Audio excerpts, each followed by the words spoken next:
មិនអាចទប់អារម្មណ៍បានលោកគួច ខេវិន និយាយពីចរិតពិតអ៊ុនសទ្ធា មរណភាពតារាសម្ដែងវ័យ40ឆ្នាំអ៊ុនសទ្ធា បានធ្វើឲ្យសិល្បករសិល្បករនីជាច្រើនស្លុតចិត្តស្លុតអារម្មណ៍ដោយសារលោកចាកចេញដោយមិនបានលាននរណាម្នាក់សោះ លោកអ៊ុនសទ្ធាបានទទួលមរណភាពកាលពីថ្ងៃទី19ខែវិច្ឆិកាកន្លងមកនេះដោយជំងឺដំបៅក្រពះពោះវៀនធ្ងន់ធ្ងរនិងទឹកដក់ក្នុងពោះសាកសពរបស់លោកនឹងបូជានៅថ្ងៃទី21ខែវិច្ឆិកាលោកគូច ខេវិន អតីតអគ្គនាយករងទូរទស្សន៍ CTN, Seal TV និង ETV ហើយក៏ធ្លាប់ដឹកនាំកម្មវិធីសិល្បៈជាង20ឆ្នាំ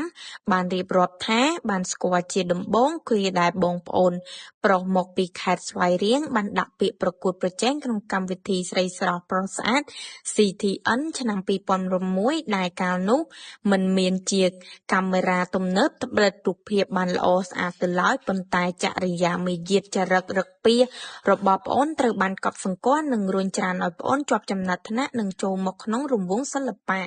ខ្ញុំបានកោតសរសើរតាំងតែពីបានស្គាល់ដំបូងនោះនៅជីវិតប្រកបដោយគុណធម៌របស់ប្អូនហើយបានជួយបណ្ដុះបណ្ដាលនិងទទួលឲ្យរួមកិច្ចការងារជាច្រើនដើម្បីឲ្យប្អូនប្រុសម្នាក់នេះទទួលបានបទពិសោធន៍កាន់តែមានទេពកោសល្យសិល្បៈខ្ពស់ប្អូនអ៊ុនសទ្ធាជាកូនពៅនៅគៀកគិតស្និទ្ធជាប់ជាមួយម្ដាយឪពុកចាស់ជរាដូច្នេះហើយទើបបានជាអំឡុងពេលនៃការប្រកបអាជីពសិល្បៈប្អូនតែងបដិសេធមិនចេញទៅសម្ដែងនៅក្រៅប្រទេសដូចគេដទៃទៀតដើម្បីទុកពេលវេលាថែទាំម្ដាយឪពុកជរារហូតលោកទាំងពីររលត់សង្ខេះទៅបន្តបន្ទាប់ពេលនេះអ៊ុនសទ្ធាបានលាលោកនេះដោយមិនត្រឡប់ប៉ុន្តែបងនៅតែកោតសរសើរស្ងប់ស្ងាយនឹងចំពោះសីលធម៌គុណធម៌ប្រកបដោយភាពថ្លៃថ្នូររបស់ប្អូនដែលធ្លាប់មាននិងសូមឲ្យបានជាគំរូល្អ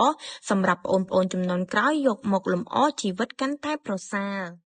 លោកគួច ខេវិន ថែមទាំងបាននិយាយថាសូមឲ្យអ្នករស់នៅក្នុងសង្គម